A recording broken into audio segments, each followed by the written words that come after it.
The year was 1215. Swords clashed, banners rose, and rebellion swept across England. Yet the true battlefield was not a castle wall or a blood-soaked plain. It was a meadow called Runnymede, where ink and parchment would strike a blow mightier than any blade. A charter on the fields of Runnymede. The summer of 1215 hung heavy with tension. Along the banks of the River Thames, where reeds bent in the wind and mist clung to the low meadows, an extraordinary drama unfolded. The place was Runnymede, a quiet floodplain that had seen centuries of grazing cattle and passing merchants. Yet on this June day it bore witness to a confrontation that would echo through the ages. King John of England, weary and resentful, rode into the meadow surrounded by his household knights. Arrayed against him stood his barons, armored and stern, their banners fluttering defiantly in the breeze. Between the two sides stretched not only a patch of grass, but an abyss of distrust. Swords had been drawn against one another in recent months. London had fallen into rebel hands, and civil war threatened to consume the kingdom. And yet, instead of battle, the two sides had chosen parchment. Upon a table stood a rolled piece of vellum, inked with words in Latin, dense and deliberate. It was not a treaty between equals nor a proclamation of victory. It was, in the eyes of those present, a demand, an agreement wrested from a king, binding his will to the law of his land. It would soon be known as the Magna Carta, the Great Charter. The tension of a medieval kingdom. The air at Runnymede was thick with more than summer heat. It carried the weight of centuries of kingship and discontent. For decades, monarchs of England had claimed authority by divine right, ruling with sweeping powers inherited from conquest and tradition.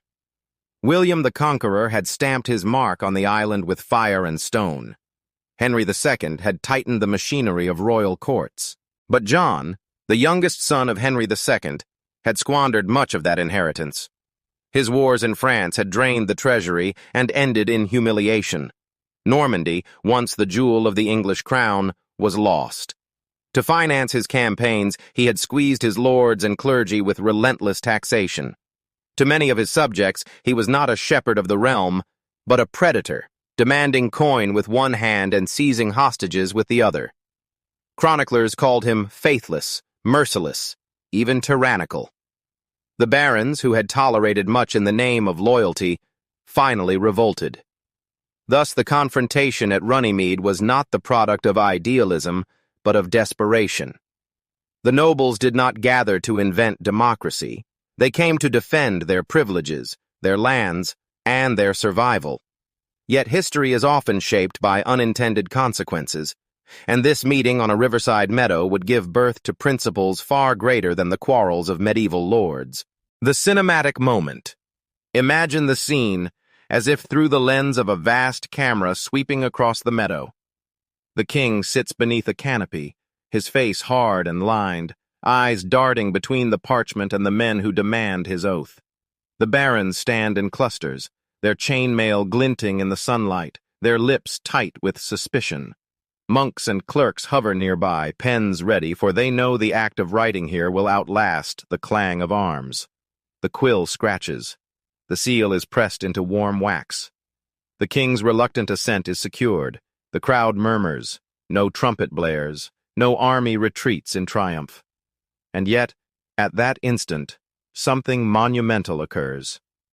A monarch admits that even his power has limits, that there exists a law above the will of a king. Few of those present could have imagined that centuries later, in distant lands and in foreign tongues, this moment would be remembered as the dawn of constitutional liberty. At Runnymede, there was no cheering crowd of commoners, no proclamation of universal rights. There was only a fragile agreement, fragile, yet destined to be immortal. Why? This scene matters. The importance of Runnymede lies not in the grandeur of its origins, but in the resonance of its aftermath. Magna Carta was, in 1215, a peace treaty doomed to collapse. Within weeks, John had appealed to the Pope for annulment, and civil war resumed. But documents, once written, have a stubborn habit of outliving their circumstances. Each clause, whether about feudal dues, church rights, or the liberty of London, carried within it a seed. Those seeds would be replanted, reinterpreted, and revived across the centuries. Clause 39, for example, declared that no free man could be seized or imprisoned except by the lawful judgment of his equals or by the law of the land. At the time, free man meant a narrow class, excluding most peasants and serfs. Yet as generations passed, the phrase expanded in meaning until it came to embody the principle of due process for all. The meadow of Runnymede thus became a theater of paradox, a scene of medieval self-interest that later generations would hail as the birthplace of liberty. The very barons who fought to preserve their privileges unintentionally created a language of restraint on power that would one day belong to all citizens. The omniscient eye of history. Looking back across 8 centuries, history's eye sees more than the participants saw themselves. It sees the Magna Carta carried into the halls of Parliament, invoked by jurists against royal absolutism. It sees colonial settlers in America clutching to its promises as they protested taxation without representation. It sees revolutionaries in France and reformers in the 20th century citing it as an ancient guarantee that no ruler, however mighty, stands above the law. From the foggy meadow of Runnymede, a line extends forward through time, threading its way into courtroom oaths, constitutional preambles, and declarations of human rights. The charter itself was amended, reissued, even forgotten for stretches of time. But its myth endured, gaining strength with each retelling until it became less a medieval document than a timeless idea. As the camera of imagination pulls back from Runnymede, the figures grow smaller. The king retreats to his camp, seething. The barons disperse, satisfied but wary. The parchment, rolled and carried by clerks, leaves the meadow as nothing more than a legal text.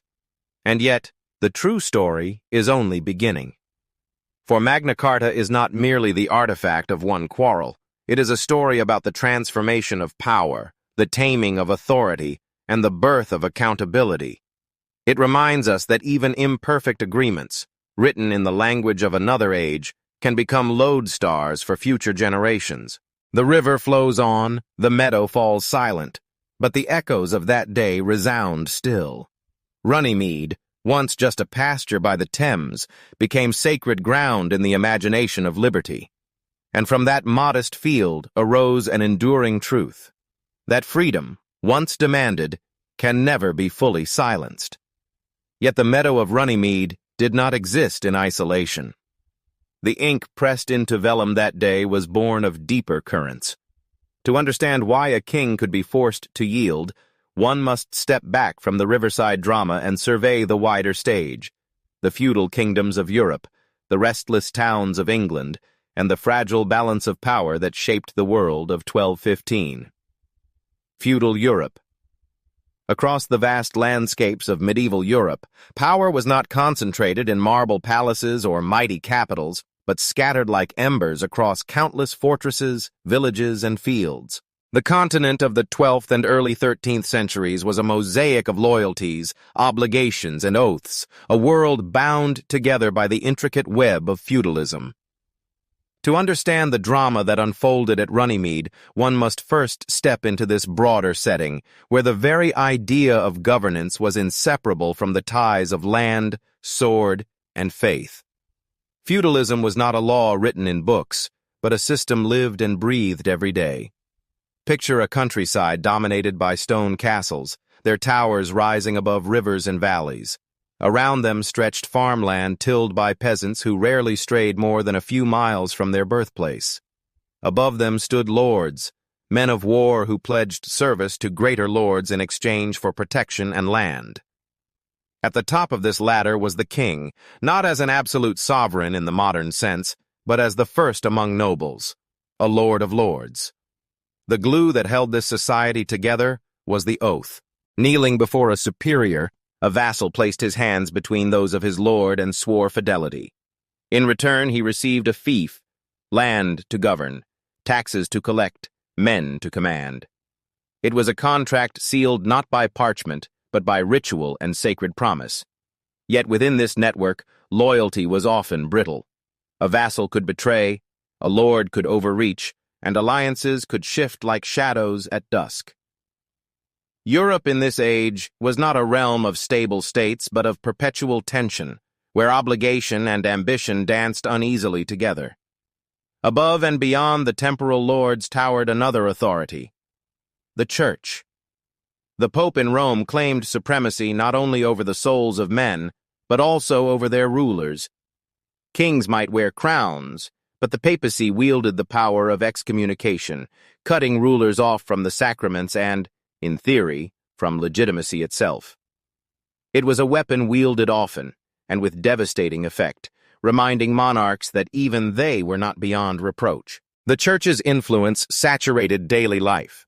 Its bells marked the hours, its monasteries preserved learning, its priests mediated between heaven and earth.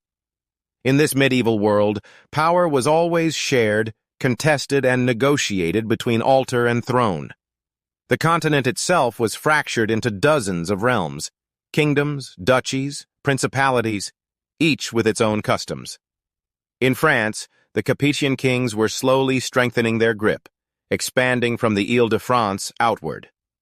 In the Holy Roman Empire, power was notoriously diffuse, emperors struggling to assert control over proud German princes and Italian city-states.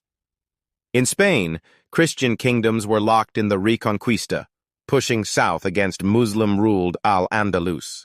Everywhere, knights thundered across battlefields, and everywhere, law was less a matter of centralized decree than of custom, tradition, and feudal right. It was an age of castles and cathedrals, of armored riders and parchment charters. The social order seemed fixed, yet it was under constant strain.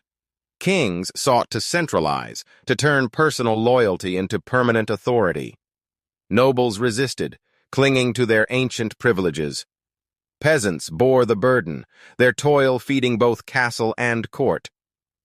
The balance was delicate, and any misstep, an overtaxed lord, a failed campaign, a quarrel with the Pope, could ignite revolt.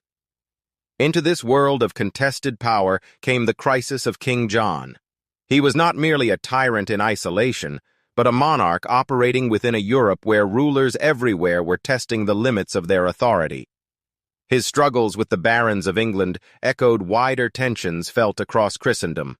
The clash between central power and local rights, between the aspirations of kings and the obligations of law. Seen through the wide lens of history, feudal Europe was the crucible that made Magna Carta possible. Without the patchwork of oaths and privileges, without the rivalry between kings and nobles, without the ever-present shadow of the Church, the Barons' Rebellion might never have found its voice. The drama at Runnymede was not an anomaly. It was part of a larger story unfolding across medieval Europe, a story in which the question was always the same: how far could power stretch before it broke? From the shifting loyalties of feudal Europe to the turbulent reigns of Norman and Plantagenet kings, England became the stage where ancient tensions between crown, church, and nobility sharpened, setting the path that would lead directly to Runnymede. England under the Normans and Plantagenets. If feudal Europe was a patchwork of power, England was its proving ground. On this island, the balance between king and noble, law and custom, had been tested more fiercely than almost anywhere else. By 1215, the struggle between monarch and barons was not new. It was the culmination of nearly a century and a half of tension, born from conquest, ambition, and the restless energy of a dynasty that had once ruled half of France as well as England. The story began in 1066, when William, Duke of Normandy, crossed the Channel and shattered the old Anglo-Saxon order at the Battle of Hastings. England fell beneath the weight of Norman steel. From that moment, the kingdom was bound to the continent, its monarchs wielding authority on both sides of the Channel. Castles of stone rose across the countryside like clenched fists, symbols of Norman dominance. Anglo-Saxon nobles were stripped of their lands, replaced by a new aristocracy loyal to William. The feudal system, already familiar to the Normans, was grafted onto English soil with ruthless efficiency. Yet the conquerors were not content to remain mere lords of England. Their descendants, the Plantagenets, built an empire. Henry II, who ascended in 1154, married Eleanor of Aquitaine and inherited vast territories across France. His dominions stretched from the Scottish border to the Pyrenees, so vast that chroniclers called it the Angevin Empire. Henry was not only a warlord, but a reformer. He reorganized the courts, expanded royal justice, and laid foundations for common law. But his power was also fragile, reliant on the loyalty of ambitious barons and the precarious control of continental lands. The Plantagenets were a family of fire and fracture. Henry II's quarrels with Thomas Becket, Archbishop of Canterbury, revealed the eternal struggle between crown and church. His sons, Richard the Lionheart and John, turned against him, tearing the dynasty apart with rebellion and rivalry. When Richard departed on crusade, John seized power, and when Richard died without heirs, John inherited the throne. But unlike his brother, who won glory abroad, John's reign was marked by failure. England under John was a realm strained by war and taxation. The loss of Normandy in 1204 was not merely a territorial setback, but a psychic wound. Generations of Anglo-Norman barons had lands on both sides of the Channel. With Normandy gone, many lost ancestral estates. Their loyalty to John waned as their grievances deepened. To finance his endless attempts to reclaim those lands, John raised scutage again and again, levying unprecedented sums. His sheriffs enforced the king's will with brutal rigor, and the treasury swelled even as resentment boiled. The common people, too, felt the weight of his rule. Markets were burdened by arbitrary tolls, towns by royal interference, widows by forced marriages, heirs by crushing reliefs. Even the church was not spared.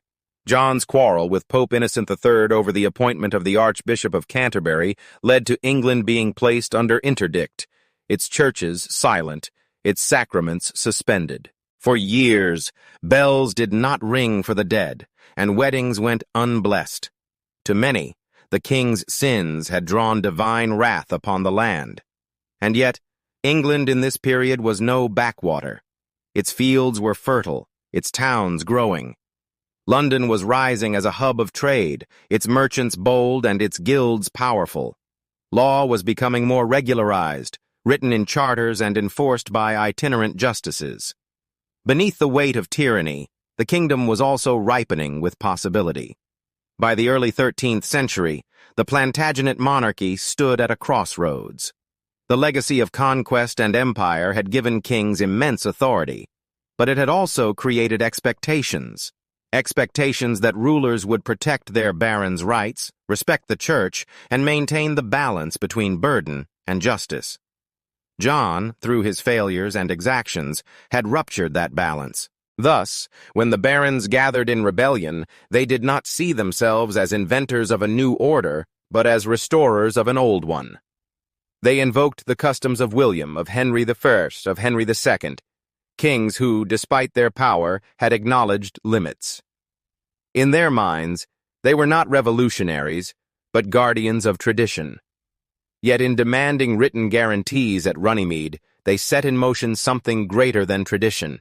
They began to forge the language of liberty itself.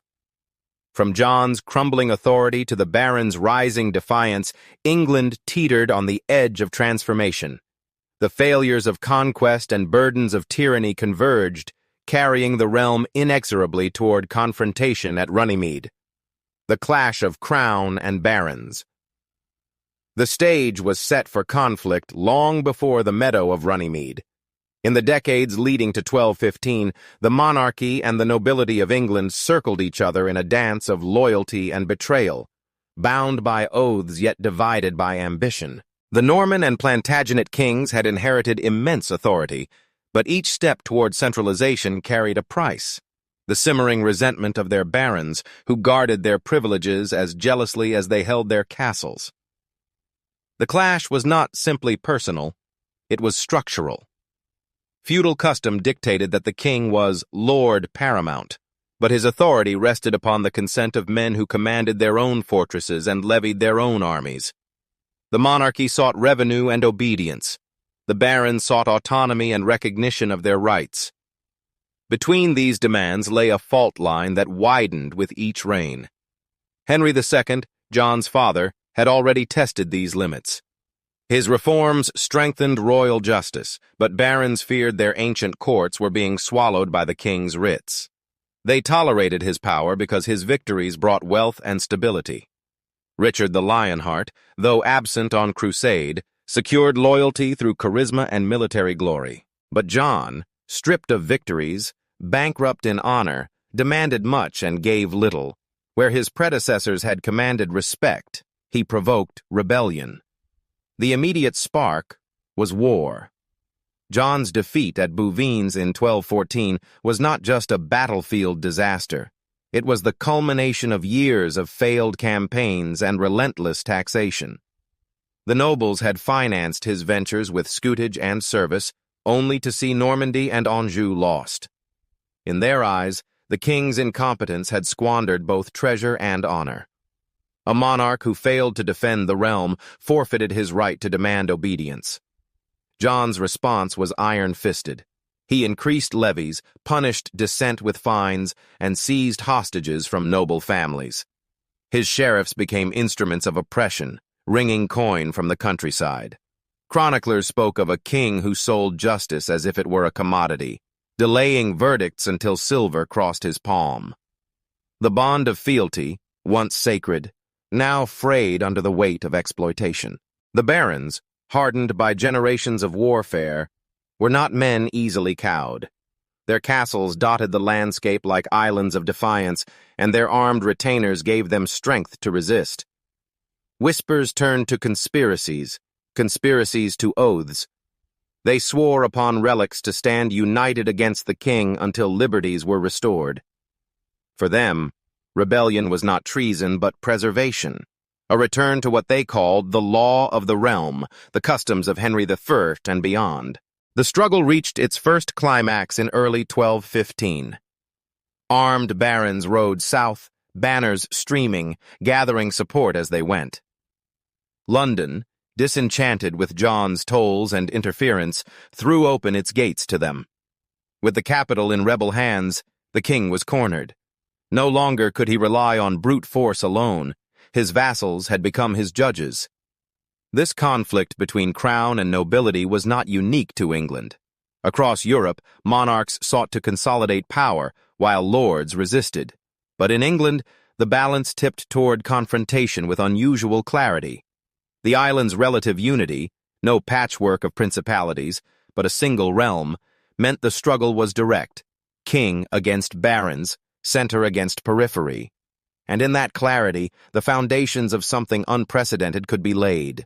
The omniscient gaze of history sees in these quarrels more than feudal squabbling. It sees the slow birth of a principle, that rulers, however exalted, cannot stretch their authority indefinitely without breaking the bonds of their realm. The clash between John and his nobles was not merely about taxes or castles. It was about the very nature of kingship. Was a king master of law or servant to it? In that question lay the storm gathering over England. At Runnymede, it would break. The thunder of rebellion may have echoed from castles and courts, but beneath it lay quieter forces, fields, markets, and towns, whose shifting rhythms shaped the kingdom's fate and gave Magna Carta deeper roots than noble defiance alone. Society and economy of England before 1215. Beneath the glitter of crowns and the clang of armor, the Kingdom of England in the early 13th century was sustained by quieter rhythms, the toil of peasants, the bustle of markets, the slow but steady growth of towns. To understand why Magna Carta mattered, one must look not only at the quarrels of kings and nobles, but at the fabric of society they ruled, a fabric stretched taut by change. The land was the kingdom's lifeblood. Villages dotted the countryside, each a cluster of timber huts surrounded by fields divided into strips. Here, men and women rose with the dawn to till soil that was often not their own.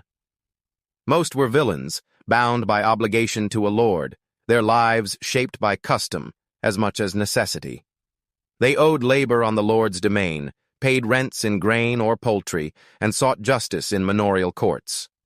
Freedom was rare, though not absent. Free tenants held land for rent and service, but even they stood under the shadow of feudal dues.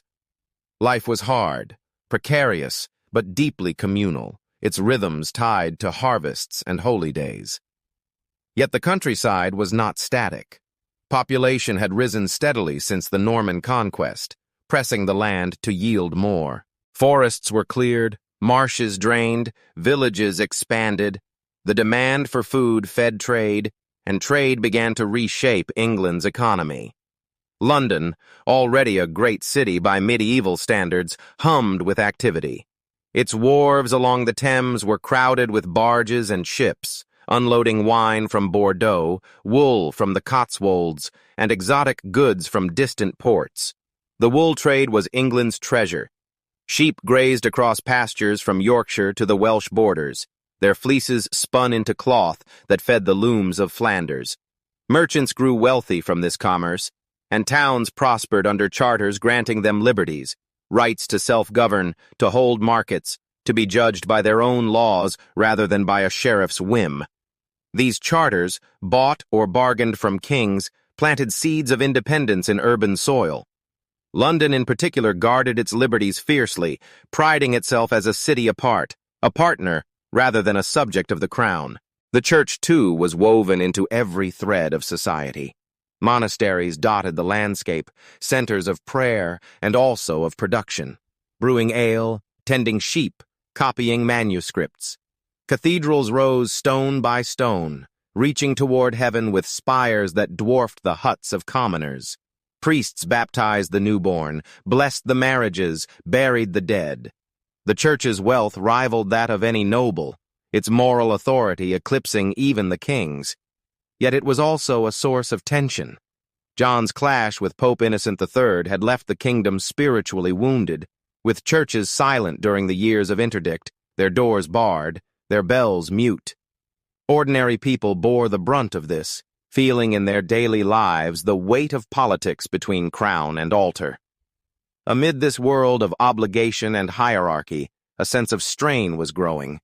Peasants resented heavy dues. Towns guarded their freedoms against royal officials. Merchants fretted at arbitrary tolls. Even lesser knights, squeezed between serving their lords and paying the king, chafed under financial burdens. The kingdom was rich in potential yet restless with grievance. Seen through the lens of history, this England was a society on the cusp of transformation. The old feudal order still dominated, but the rise of towns, the spread of commerce, and the growing consciousness of rights were beginning to challenge the absoluteness of royal will. When the barons rebelled, they did not stand alone. Their cause found sympathy in London's merchants, in towns that valued charters, even in the murmurs of peasants weary of levies. Thus, the Magna Carta did not emerge only from the clash of king and barons. It was also the product of a kingdom whose society and economy were evolving, pressing against the confines of old structures. The fields, the markets, the churches, and the growing city of London all were part of the drama. When the seal was pressed at Runnymede, it was not only a victory for the barons, it was the echo of a broader truth. England itself was changing, and the law would have to change with it. The ink of Magna Carta's 63 clauses had scarcely dried before questions arose about its survival. What seemed on the meadow of Runnymede like the dawn of a new order was, in truth, only the beginning of another struggle, one where fragile promises would be tested by betrayal, annulment, and the flames of war. The rebellion of the barons.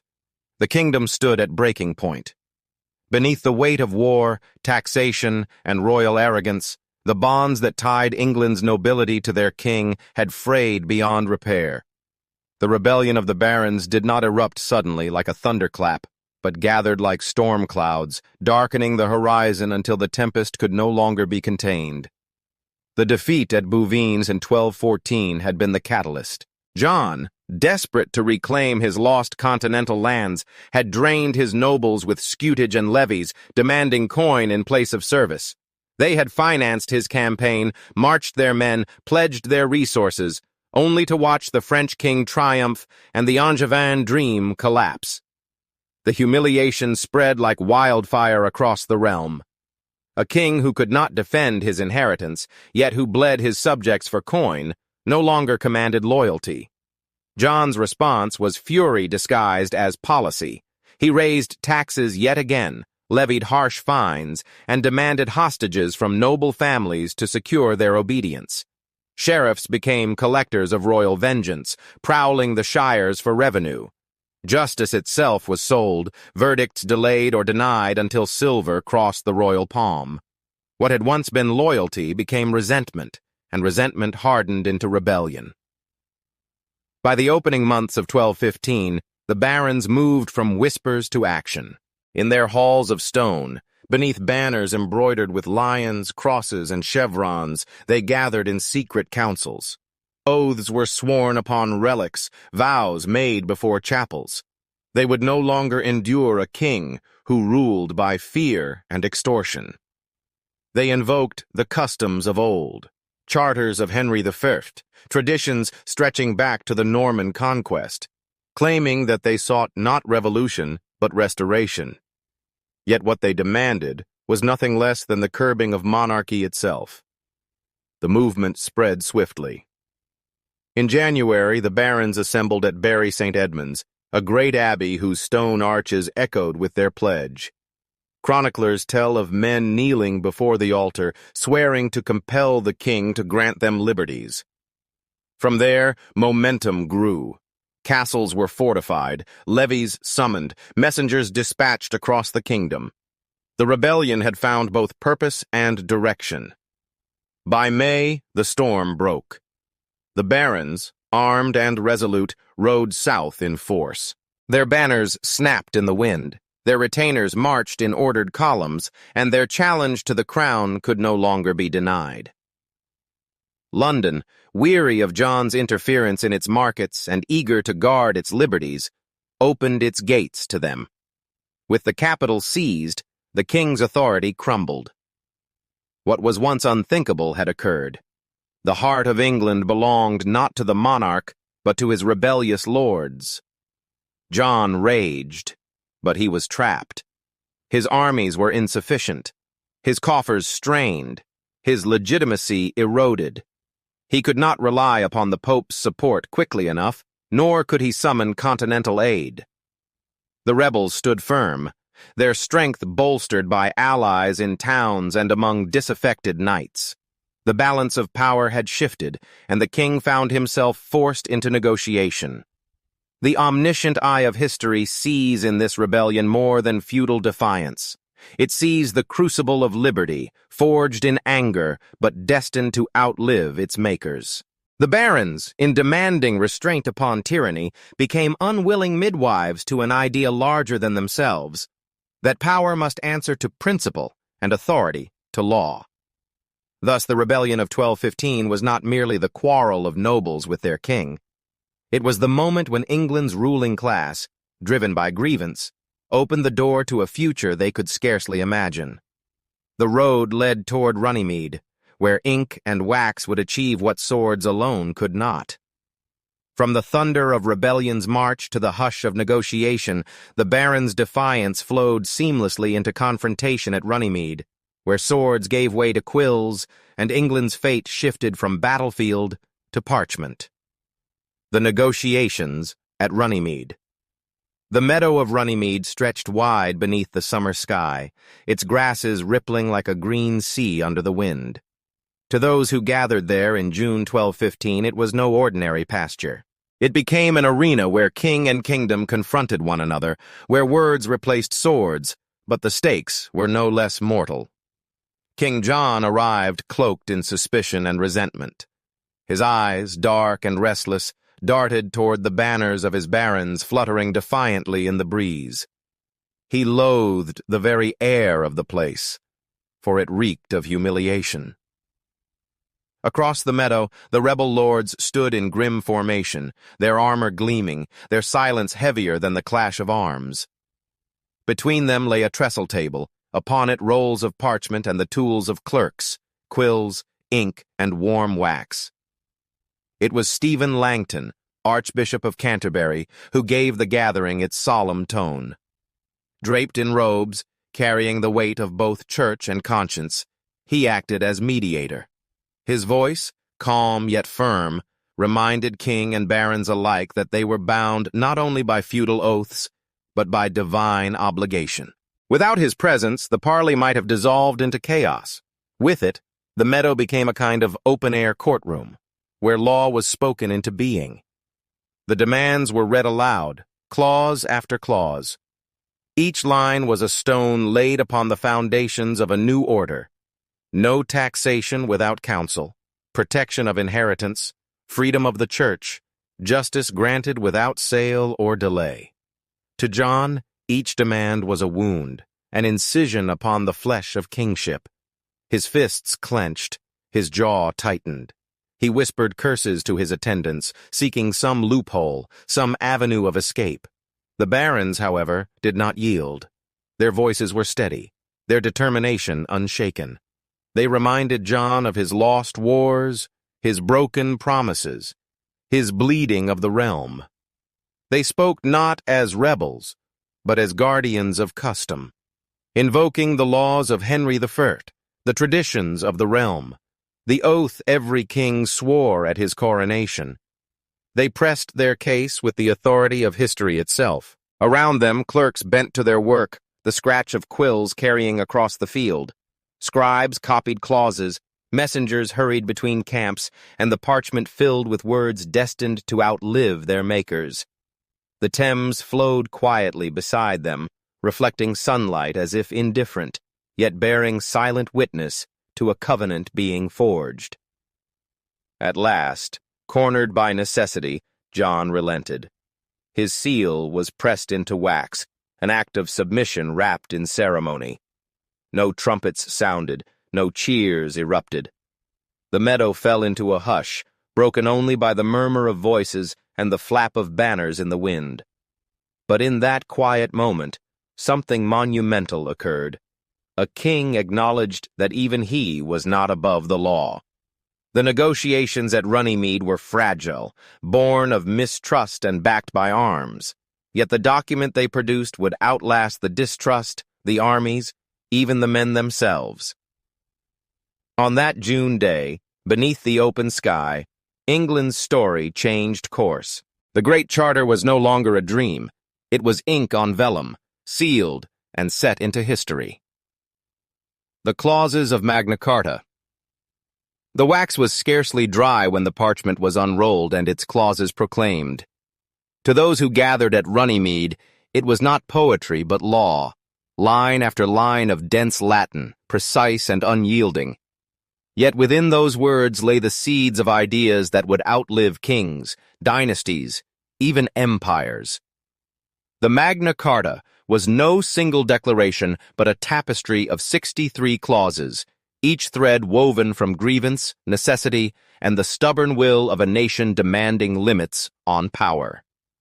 Boundaries on the crown. The charter struck first at the root of royal excess, taxation. John had bled his kingdom with scutage and fines, but now the barons forced upon him a restriction that glimmered with revolutionary potential. No scutage or aid shall be imposed, unless by common council of our kingdom. The phrase common council was vague, yet it hinted at collective decision-making, an acknowledgement that a king could not simply demand at will. What began as a demand for baronial consent would, over centuries, become the principle that taxation requires representation. To the nobles, this was protection for their purses. To history, it was the birth of parliamentary control over royal finance. From this modest safeguard, a vast principle began its slow march across time. Justice for the free more than money was at stake. The charter spoke also to the heart of justice. One clause rang with clarity. No free man shall be seized or imprisoned, or stripped of his rights or possessions, or outlawed or exiled, except by the lawful judgment of his equals or by the law of the land. In 1215, freeman meant a limited class, knights, landholders, merchants, not the vast majority of peasants bound to the soil. But the phrase contained within it a promise larger than its moment. It declared that punishment required process, that liberty could not be trampled by royal whim. Centuries later, lawyers and revolutionaries alike would seize upon these words as the foundation of due process, trial by jury, and habeas corpus. Another clause declared, "To no one will we sell, to no one deny or delay, right or justice." This was a direct rebuke to John's notorious corruption, his practice of selling verdicts or withholding them to extort payment. In its time, it was meant to restrain a grasping monarch. In the long view, it became a universal principle that justice must be impartial, accessible, and free of corruption. The Church and its freedom. Magna Carta also addressed the realm's spiritual heart. The English Church shall be free and shall have its rights undiminished and its liberties unimpaired. This was no abstract piety. Only a few years before, John had quarreled with Pope Innocent III over the appointment of Stephen Langton as Archbishop of Canterbury, leading to years of interdict and his own excommunication. The kingdom had suffered as churches stood silent and unblessed, sacraments withheld. The barons ensured that such humiliation would not be repeated. In practice, this clause preserved the Church from royal interference in appointments and governance. Yet in its echo resounds the broader principle of religious liberty, a notion that would slowly unfurl through centuries of conflict between throne and altar. Feudal rights and daily life. Many clauses spoke not to lofty ideals, but to the daily grievances of the nobility. Reliefs, the payments heirs made to inherit estates, were capped, ending extortionate demands. Widows were granted the right not to be forced into remarriage, sparing them from being treated as pawns in royal calculations. Merchants received protection for trade, standard weights and measures were mandated for grain, wine, and cloth, and fish weirs that blocked navigation on rivers were to be removed. Such details may seem mundane, but they reveal the breadth of the Charter's ambition. It was not only a document of baronial privilege, but a code for the kingdom's functioning, a promise of fairness in commerce, inheritance, and administration. In safeguarding these smaller liberties, the Magna Carta gave substance to the larger claim, that even the king's hand must respect law. The mechanism of enforcement. Most striking of all was the Charter's final innovation, enforcement. 25 barons were appointed as guardians, empowered to hold the king accountable. If John broke the terms, they had the right to seize his castles and lands until justice was restored. This was no empty threat. It was legalized rebellion, an astonishing admission that the monarch could be resisted by force if he betrayed his oath. To John, this was intolerable. To the barons, it was essential. Without such a clause, the Charter would be words on parchment, easily ignored by a king who had already broken so many promises. With it, Magna Carta became more than aspiration. It became an agreement backed by arms, fragile, yet enforceable. A cinematic tableau. One can imagine the scene as the clauses were read aloud in the meadow. Clerks bent over the parchment, their quills scratching furiously. The barons, stern and armored, listened intently, their faces lit with grim satisfaction as each grievance was redressed. John sat in sullen silence, his expression darkening with each clause, as though the crown itself was being chipped away word by word. Around them the summer sun beat down, the Thames glittered, and the air was thick with the knowledge that something extraordinary was unfolding. Not a revolution, not yet, but a beginning. Seeds for the future. Few in 1215 believed this document would endure. John himself plotted even then to have it annulled by papal authority. The barons knew that their victory was fragile, dependent on vigilance. Yet history's eye sees further. It sees these clauses invoked by Sir Edward Coke against the Stuart kings, echoed in the Petition of Right, reborn in the English Civil War. It sees them carried across the Atlantic, cited by American colonists as they proclaimed independence, woven into the Bill of Rights and the Constitution. What the barons had demanded for themselves became, across centuries, the heritage of all. The clauses of Magna Carta, born of baronial anger and royal weakness, became universal symbols. No taxation without consent, no imprisonment without trial, no justice sold or delayed. The meadow of Runnymede emptied, the parchment rolled, the seals impressed. Yet the words remained.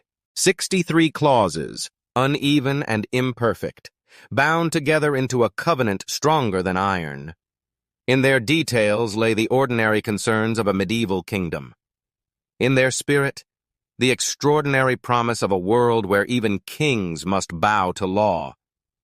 From the hush of sealing wax at Runnymede to the clash of swords that followed, the Magna Carta's promise proved fragile, and in its immediate aftermath, England discovered that parchment alone could not silence a king's fury. The immediate aftermath. The meadow of Runnymede emptied, the banners lowered, the barons departed with their prize. For a brief moment in June 1215, it seemed that England had entered a new age, one where law, not royal will, might guide the kingdom. The Magna Carta, rolled and sealed, carried the promise of peace. Yet beneath its waxen seals lay fragility. For John, the charter was not a covenant, but a humiliation, a concession wrung from him by force, to be broken at the first opportunity. The ink was barely dry when the king began to scheme. In public, he played the part of compliance, affixing his seal and sending copies to sheriffs and bishops. But in private, his fury burned. He confided to his household knights that he would never keep faith with rebels. "They have forced these things upon me," he is said to have muttered, "and by God's teeth, I will tear them apart." To John, the Magna Carta was not the law of the land, but a chain around his throne. The barons, too, were uneasy. They had won their demands, yet they knew John's temper and cunning. The enforcement clause, appointing 25 of their number to oversee the king, was a safeguard, but also a provocation. It placed the monarch under the watch of his vassals, a humiliation no Plantagenet could long endure. The fragile peace unraveled with alarming speed. By late summer, John sought aid from Rome. Pope Innocent III, who only months earlier had accepted John as his vassal, proved willing. In August, the papal chancery issued a bull that thundered with condemnation. Magna Carta was not only shameful and demeaning, but also illegal and unjust. The Pope annulled the charter, releasing John from his oath, branding the barons as traitors. The effect was explosive. To the barons, the annulment was proof that their mistrust had been justified. They had not merely forced a reluctant king to yield, they had been betrayed almost immediately. Rebellion rekindled, fiercer than before. The kingdom slid into civil war, the very catastrophe Magna Carta had been meant to avert. The conflict became known as the First Barons' War. John, now unshackled from his promises, struck back with ferocity. He marched across the land with mercenary troops, seizing castles, burning villages, and leaving a trail of devastation.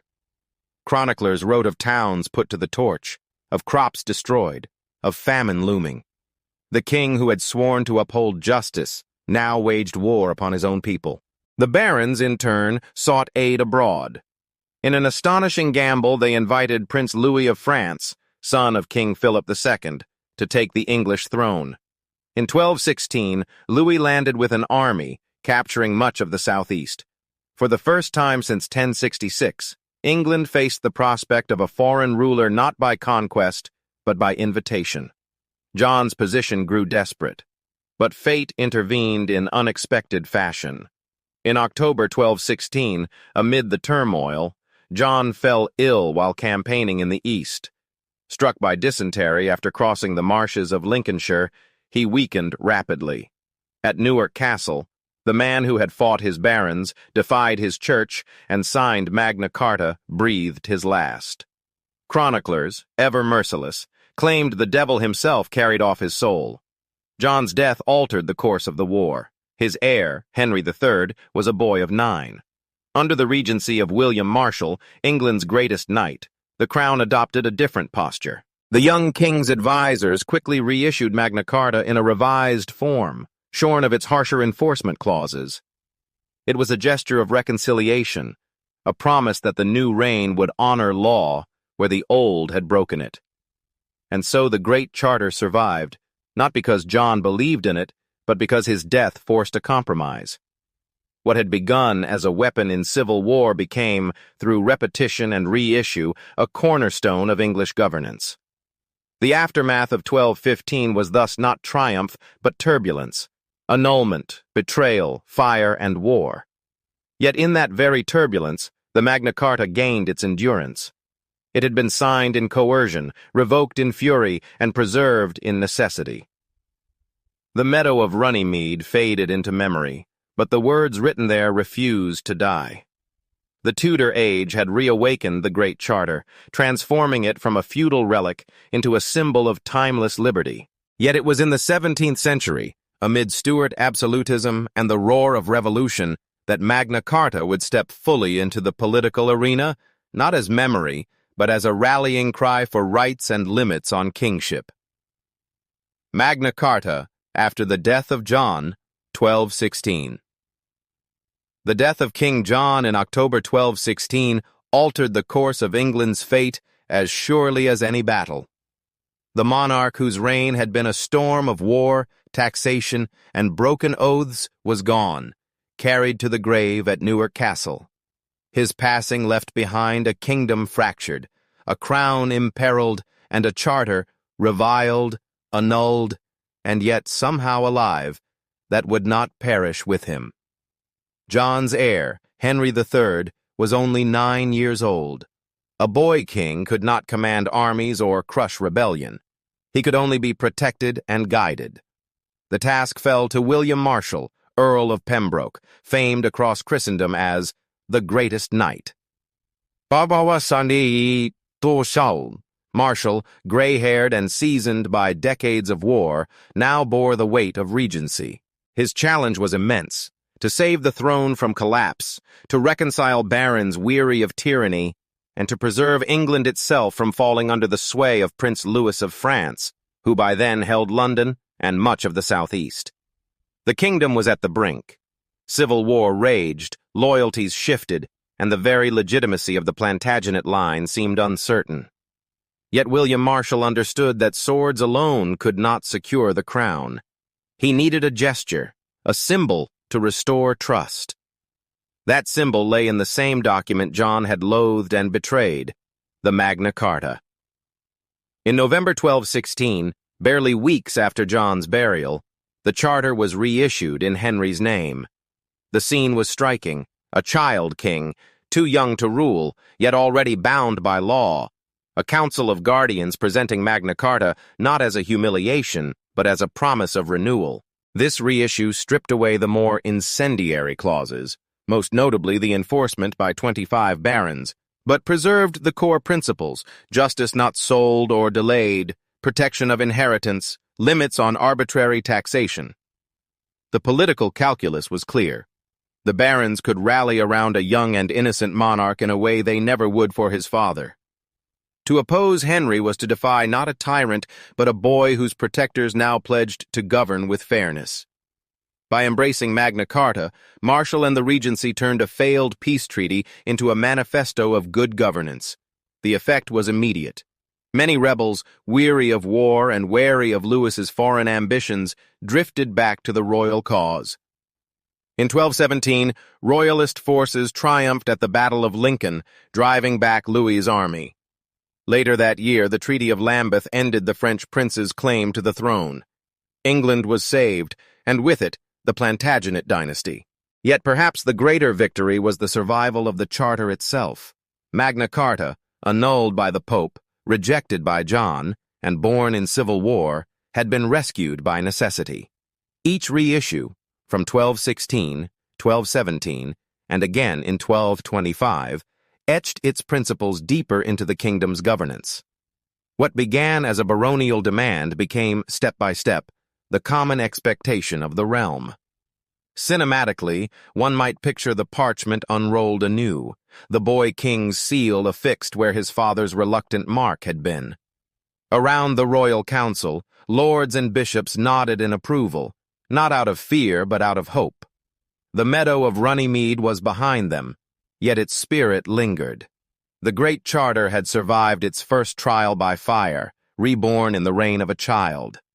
From that moment, Magna Carta ceased to be the personal defeat of John and began its transformation into the enduring law of England. From the ashes of John's turbulent reign to the steady reissues under Henry III, Magna Carta evolved beyond a desperate truce, carrying its spirit into the 13th and 14th centuries, where it became England's living constitutional heartbeat. Magna Carta in the 13th and 14th centuries. The Great Charter, reborn under the boy king Henry III, did not fade into obscurity after the immediate crisis. Instead, it began a new life, no longer the grudging concession of a cornered monarch, but a touchstone for England's political future. Through the 13th and 14th centuries, Magna Carta was reissued, reaffirmed, and reinterpreted, each time acquiring new weight, until it became less an agreement of 1215 than a living constitution of the realm. Henry III himself, as he grew to maturity, discovered the usefulness of the charter. In 1225, seeking funds from his barons, he issued a definitive version of Magna Carta, now reduced to 37 clauses. This act was not forced upon him at sword's point, but offered as a bargain. The king acknowledged liberties, and in return, his subjects granted him taxation. It was a crucial precedent, the linking of consent with revenue, that echoed far beyond its century. The 1225 issue would later be confirmed as the official text, the foundation on which the myth of Magna Carta rested. During Henry's long reign, conflict with the barons returned, culminating in the Second Barons' War, 1264-67. Simon de Montfort, leader of the rebellion, invoked Magna Carta as justification for resisting royal abuses and demanding broader consultation.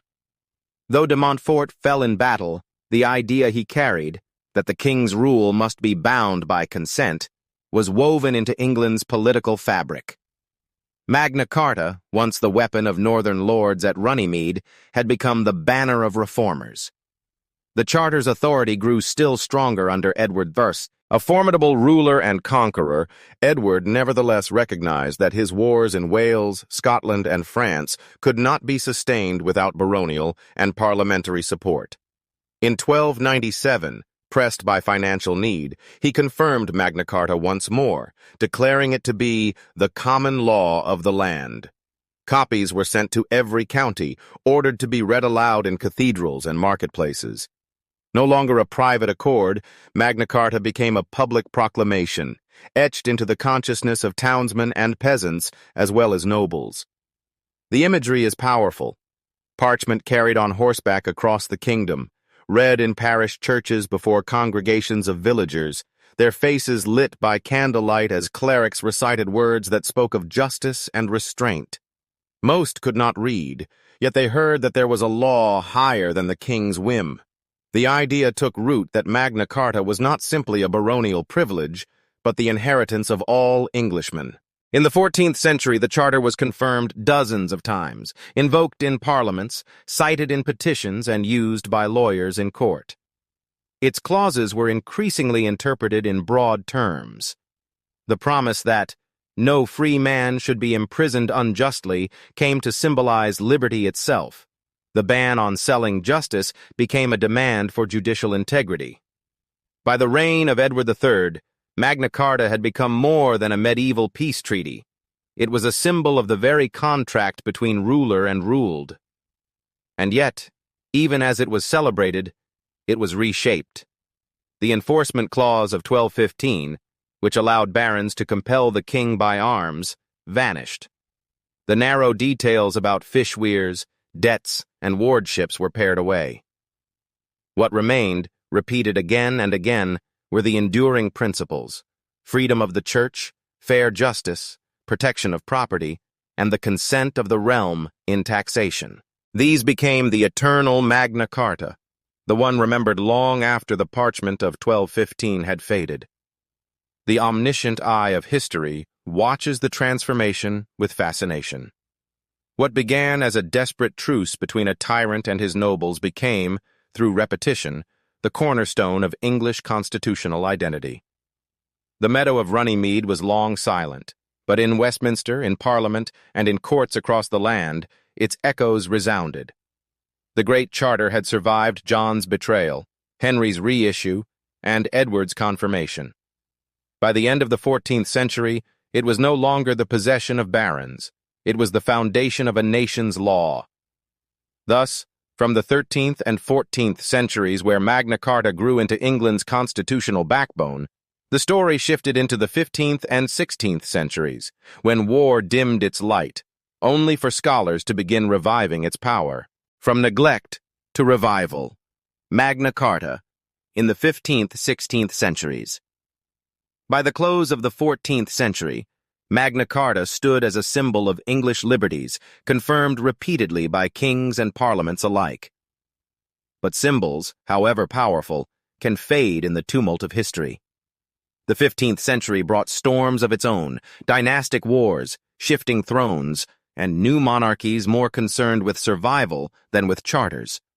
For a time, Magna Carta seemed to retreat into the shadows, remembered by lawyers and scholars, but absent from the forefront of politics.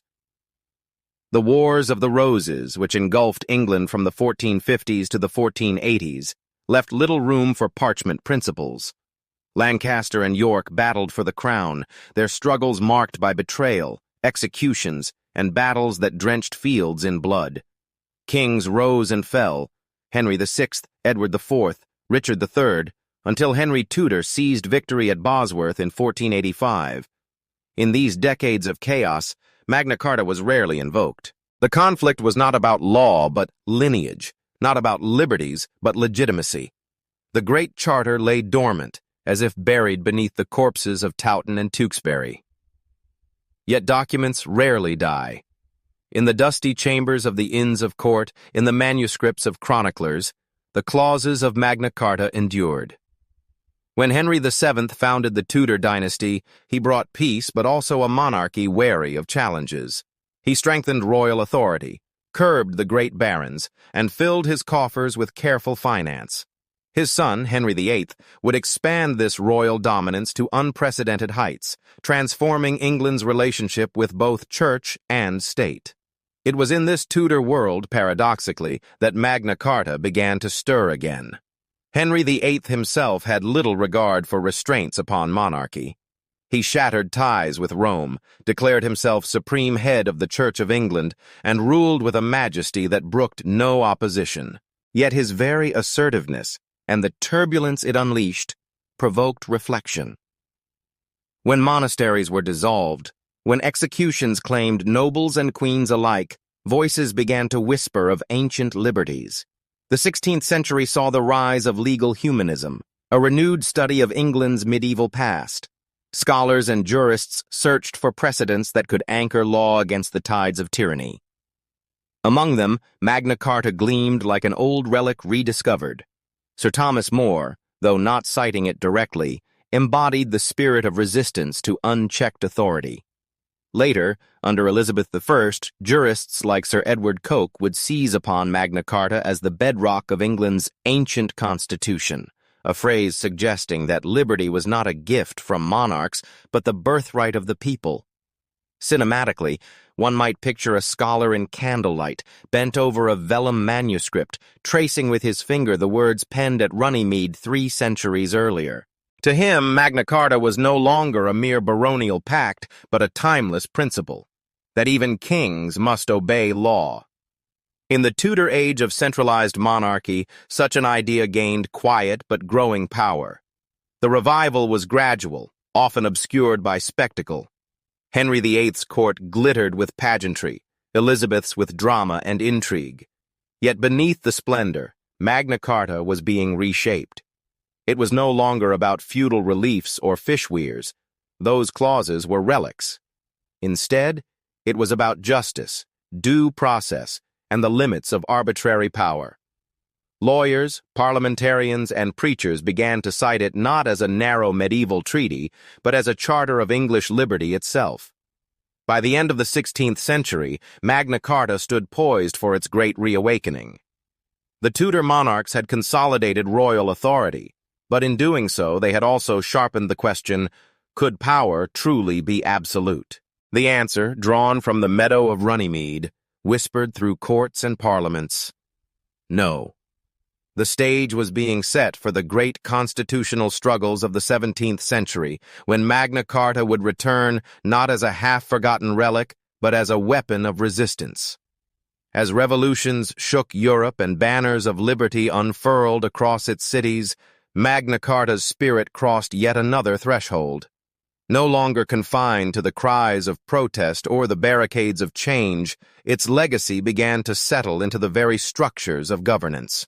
From courts to parliaments, its medieval promises matured into lasting principles of modern law. The Stuart Age and the Glorious Revolution, 1688. As the Tudor sun set at the dawn of the 17th century, a new dynasty rose to England's throne, the Stuarts of Scotland. They inherited not only a crown, but also the uneasy legacy of Magna Carta, now transformed into a weapon of resistance. Where Henry VIII and Elizabeth I had dazzled with majesty, the Stuarts found themselves locked in battles over law and liberty, battles in which the Great Charter, once a medieval treaty, became a living scripture of English rights.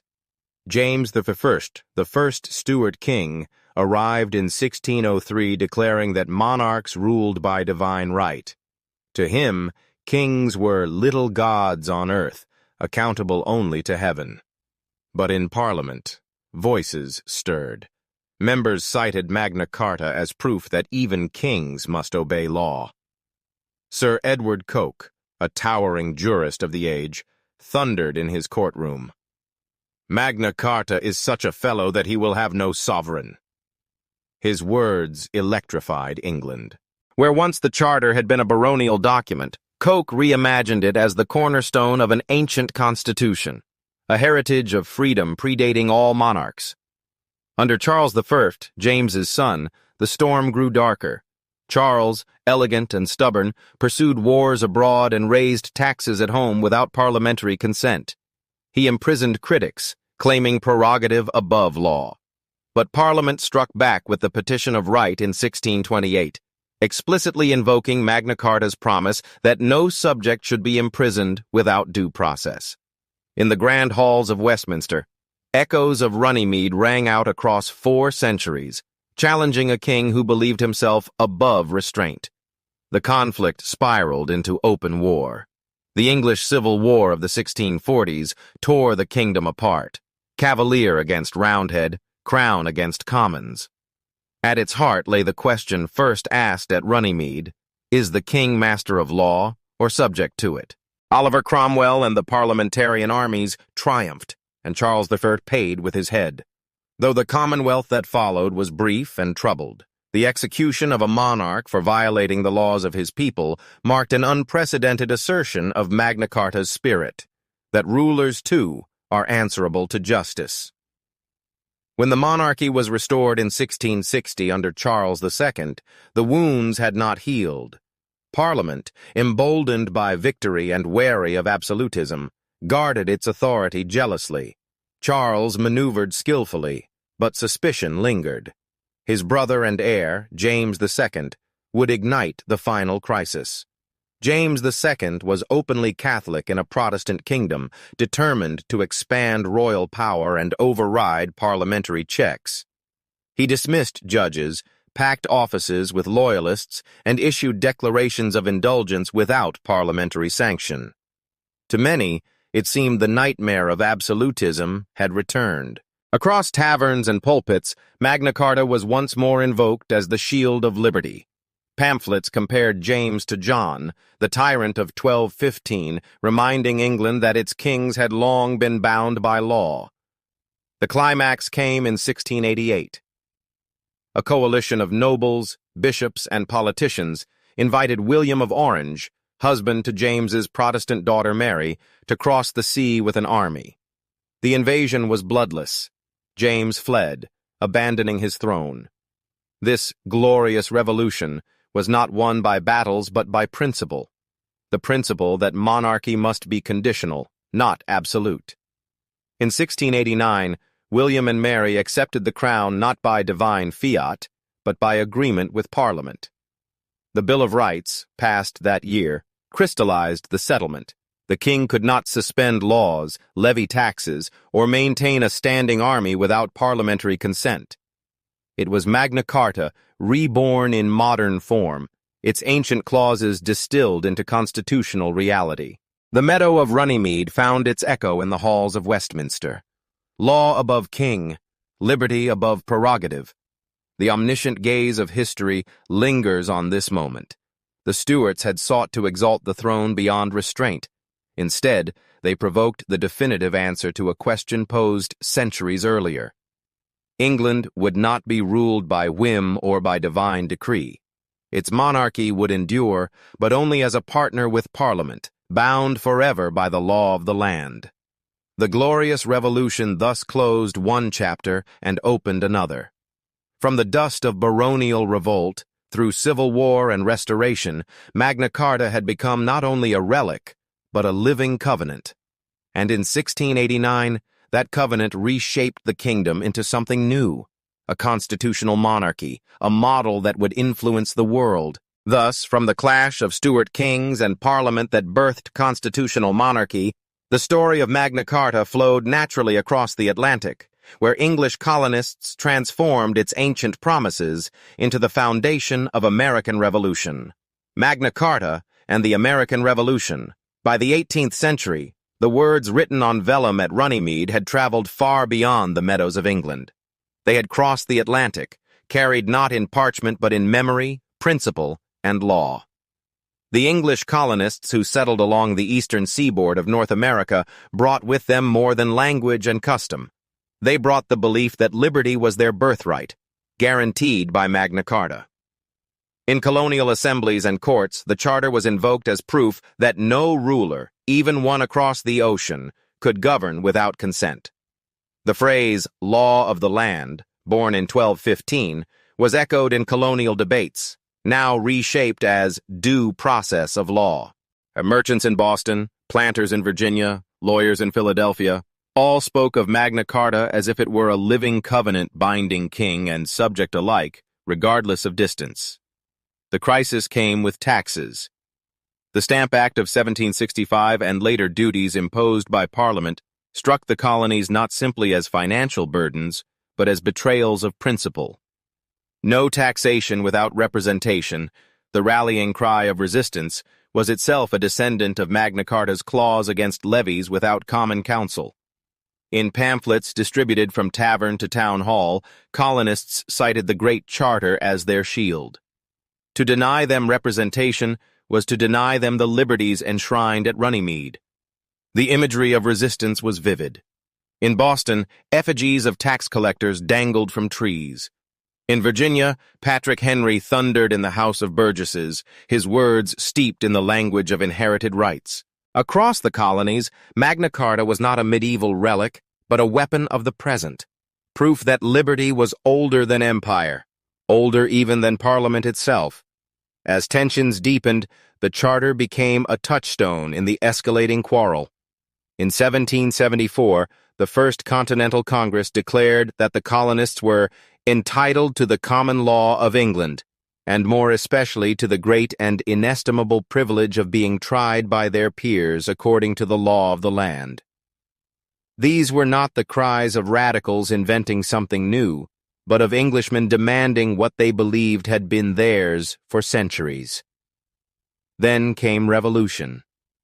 When muskets flared at Lexington and Concord in 1775, the smoke carried with it the echoes of Runnymede. George Washington, John Adams, Thomas Jefferson, all had been schooled in the language of Magna Carta through legal training and political debate. Jefferson's Declaration of Independence in 1776, though framed in universal terms of natural rights, rested on a foundation laid long before, the belief that rulers who trampled liberties lost their legitimacy. Cinematically, one might picture Philadelphia in the summer heat of 1776, delegates fanning themselves in Independence Hall, quills scratching across parchment as Jefferson's words took shape. We hold these truths to be self-evident. The phrasing was new, the scope universal, but beneath it lay the ancient assertion of Magna Carta, that authority is conditional, not absolute, and that freedom must be secured by law. The Revolution transformed Magna Carta from an English symbol into a transatlantic one. When the new United States drafted its Constitution in 1787 and its Bill of Rights in 1791, echoes of 1215 rang through their clauses. The Fifth Amendment's guarantee that no person shall be deprived of life, liberty, or property without due process of law was a direct descendant of Clause 39. The right to trial by jury, enshrined in the Sixth and Seventh Amendments, carried forward the promise of judgment by one's peers.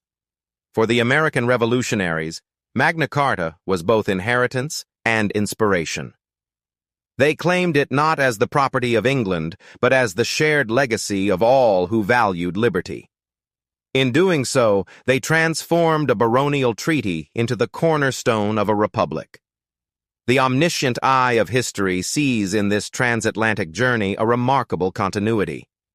What began on a meadow beside the Thames as a narrow safeguard for nobles became, in Philadelphia, the charter of a new nation. The Great Charter had outgrown its feudal origins, reborn as a universal declaration that governments exist only with the consent of the governed, and that freedom, once promised, cannot be denied. From the smoke of muskets in America to the thunder of revolution in France, the Magna Carta's legacy leapt oceans and borders, transforming local grievances into a universal language of liberty. Magna Carta, in the French Revolution, and Europe of the 18th and 19th centuries. The fires of revolution that blazed in America did not stop at the Atlantic. In 1789, they leapt across the Channel and erupted in France, consuming a kingdom older and grander than England's. The Bastille fell, peasants rose, nobles fled, and a monarchy that had claimed divine right for centuries was toppled. In this age of upheaval, the memory of Magna Carta, though foreign to French soil, became a symbol of how ancient privilege could be transformed into modern liberty. French reformers had long admired the English constitutional tradition. Philosophers such as Montesquieu and Voltaire held up Magna Carta as evidence that liberty could be secured by law, that a people could check kings without dissolving into anarchy. When the National Assembly drafted the Declaration of the Rights of Man and of the Citizen, they did not cite Runnymede by name, but its spirit hovered over their parchment. Men are born and remain free and equal in rights, they declared, echoing the principle first glimpsed in 1215, that authority must answer to justice and power to principle. The imagery of Paris in 1789 resonates with the meadow of Runnymede. In one, armored barons pressed a reluctant king beneath a canopy of banners. In the other, common citizens surged through cobbled streets, forcing a Bourbon monarch to bow before the will of the nation. The actors were different, the scale broader, but the drama was similar. Law raised as a weapon against unchecked rule. As revolution spread, Magna Carta became part of a pan-European vocabulary of liberty.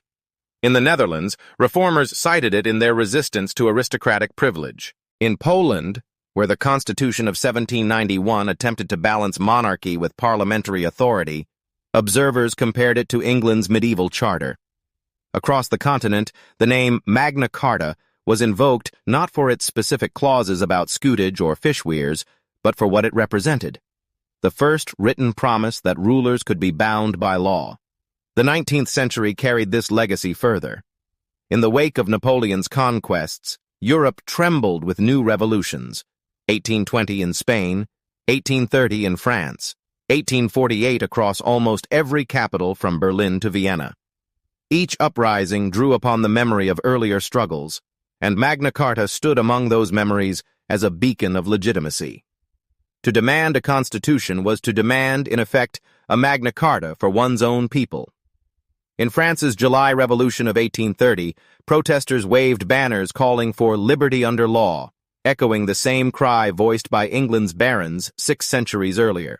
In Germany, liberal reformers saw in Magna Carta a precedent for limiting princely power. Even in Italy, where patriots dreamed of unification, writers invoked it as a symbol of a people's right to bind rulers to justice. Cinematically, one can imagine a revolutionary crowd in 1848, smoke rising from barricades, printing presses running hot, pamphlets scattered in the streets. Among the names of Rousseau and Locke, the words Magna Carta appeared, a reminder that their struggle was part of a continuum stretching back to a meadow beside the Thames. Yet the charter was not merely a revolutionary emblem. Monarchs themselves sometimes appealed to it, claiming to uphold liberties in order to strengthen their own legitimacy. In Britain, as reform debates surged in the 19th century over suffrage, labor rights, and parliamentary reform, politicians of every stripe invoked Magna Carta. Conservatives praised it as the root of continuity. Radicals hailed it as the dawn of liberty. It was both shield and sword, tradition and rebellion. The omniscient gaze of history sees here the strange duality of Magna Carta. It was born in feudal quarrels, yet it became a universal symbol. It was specific to England, yet it inspired Europe. Its clauses addressed medieval disputes, yet its spirit spoke across centuries. By the end of the 19th century, Magna Carta had become more than parchment. It was an idea, woven into the banners of revolution, inscribed in the preambles of constitutions, whispered in the hopes of reformers from Paris to Prague.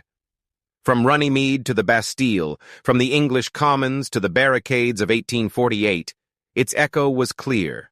No ruler stands above the law, and liberty is the rightful inheritance of all peoples. From the barricades of Paris to the chambers of Westminster, Magna Carta's echo refused to fade. As revolutions reshaped nations, its principles slipped seamlessly into modern law, ensuring liberty's survival beyond banners, battles, and broken crowns. The influence of Magna Carta on modern legal traditions.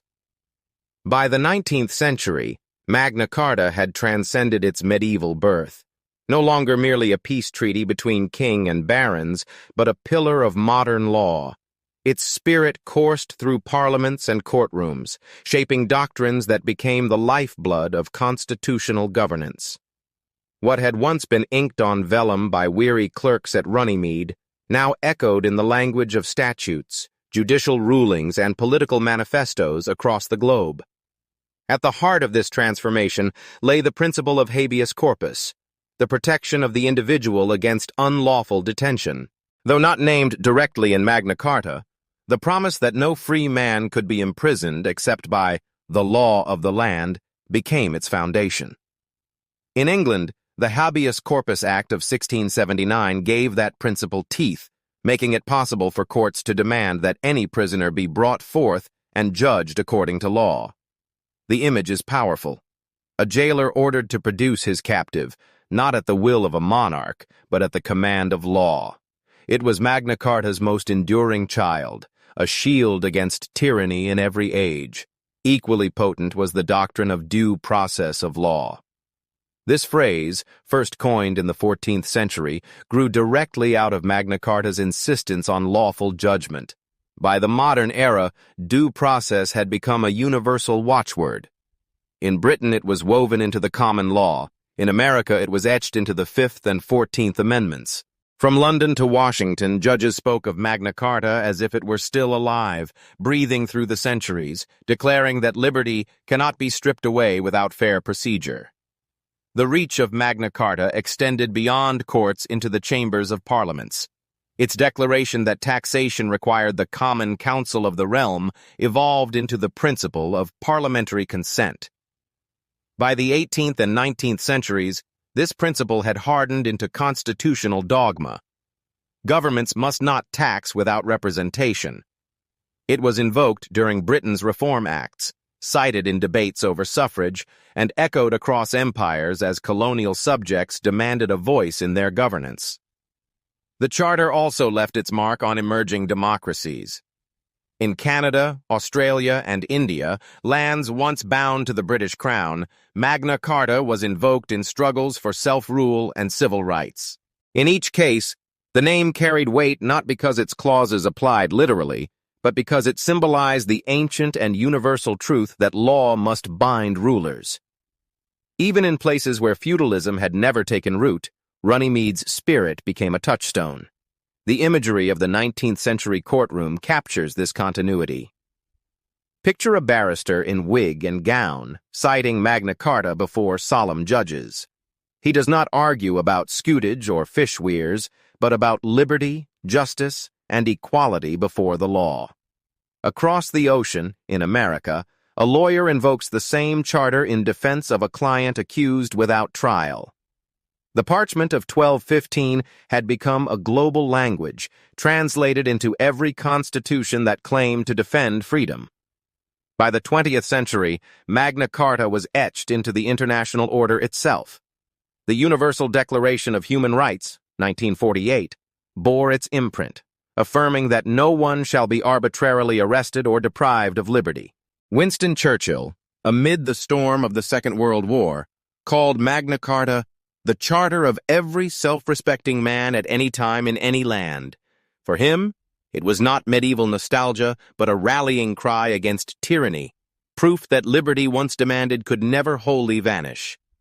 The omniscient gaze of history sees this continuity with awe. A document born of feudal quarrel became the wellspring of modern constitutionalism. Its clauses, narrow and practical in 1215, blossomed into principles that guide nations. Magna Carta's journey, from a meadow on the Thames to the halls of the United Nations, demonstrates how ideas, once written, cannot be confined by time. Thus, by the dawn of the modern age, Magna Carta was no longer a relic of medieval England. It was the heartbeat of legal tradition, pulsing wherever men and women sought to restrain power and secure liberty. Its words, once intended for barons and a reluctant king, had become the heritage of humanity. Having traveled through centuries of wars, revolutions, and global declarations, Magna Carta emerged in the 20th century not as a relic, but as a universal emblem of justice. Yet its journey did not end on battlefields or at the United Nations. Back in Britain itself, the Charter found renewed meaning, woven into daily politics, law, and identity, from the 19th to the 20th century. By the dawn of the 19th century, Magna Carta stood less as a parchment in a vault than as a living myth. It was invoked not for its feudal clauses, but for the fire it had kindled, the belief that liberty must be guarded by law.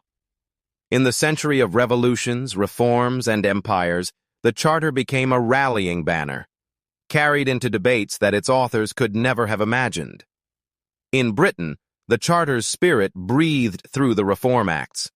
The first, in 1832, expanded representation in Parliament, tearing away the cobwebs of rotten boroughs and giving voice to the rising middle classes. To many reformers, this was the logical heir of Runnymede's promise, that no taxation or governance could stand without common consent.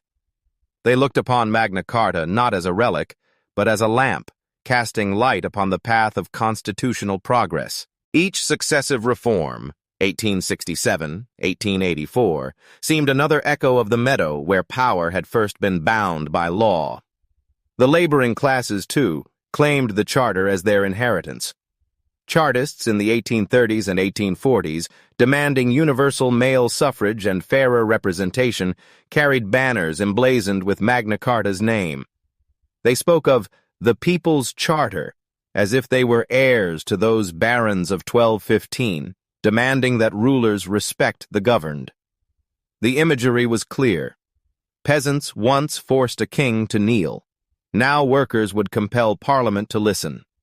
Across the Atlantic, the United States, already founded on principles Magna Carta had inspired, entered the 19th century with its own convulsions. The Civil War and the abolition of slavery brought the language of liberty back to the forefront. Abraham Lincoln, in his speeches, echoed the cadences of the Great Charter, calling for government of the people, by the people, for the people. And to him, the essence of Runnymede was not about feudal privilege, but about universal dignity, a promise that all men should stand equal before the law. The 20th century magnified this legacy. In Britain, Magna Carta was displayed and celebrated as a symbol of national identity during both world wars. In 1941, as bombs rained down on London, Winston Churchill invoked it as proof that freedom's roots ran deep in English soil, unshaken by tyranny. Across the Atlantic, Franklin D. Roosevelt hailed it as a precursor to his four freedoms, a medieval seed flowering into modern rights. The imagery of the Second World War gives Magna Carta new power. Picture Allied leaders at their conferences, invoking Runnymede's covenant as justification for their cause. They fought not merely against armies, but against the very idea of unchecked power, echoing the barons who had once curbed their king.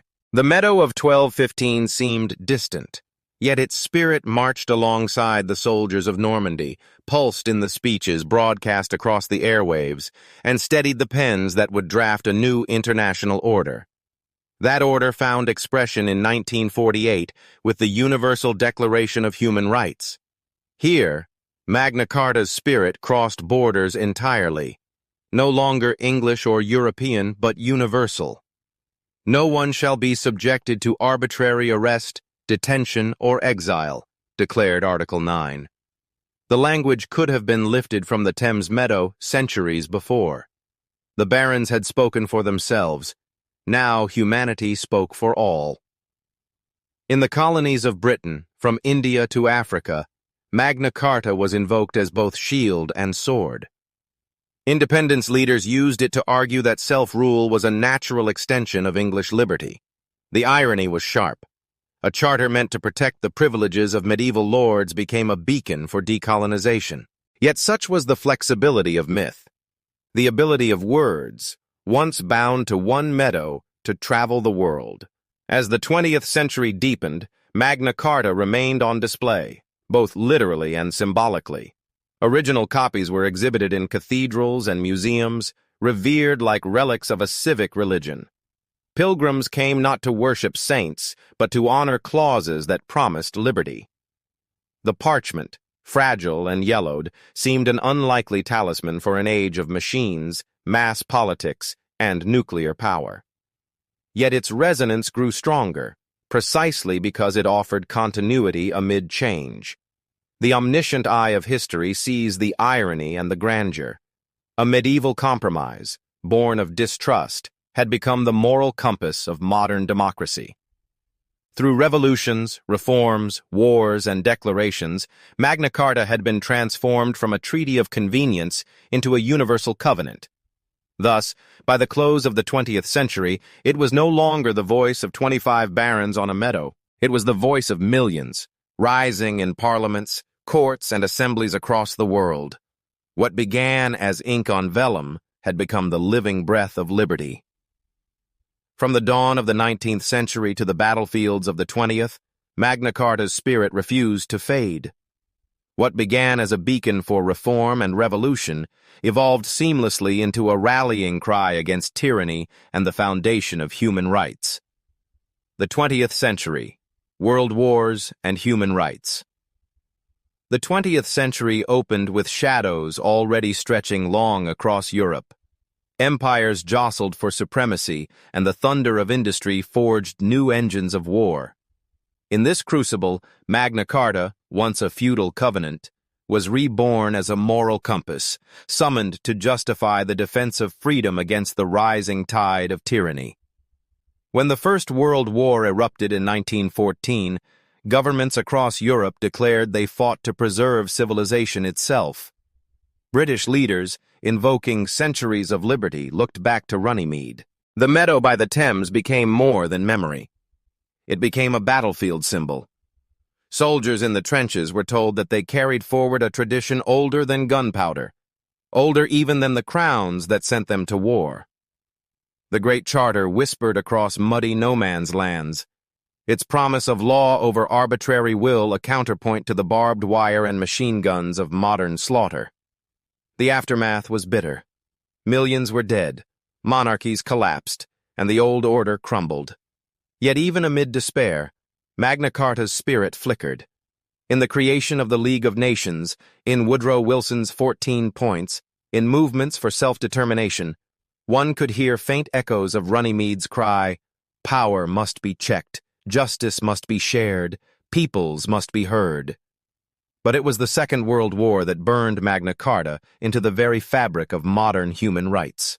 Against the Nazi regime, with its concentration camps, Gestapo prisons, and totalitarian might, the medieval parchment found new relevance.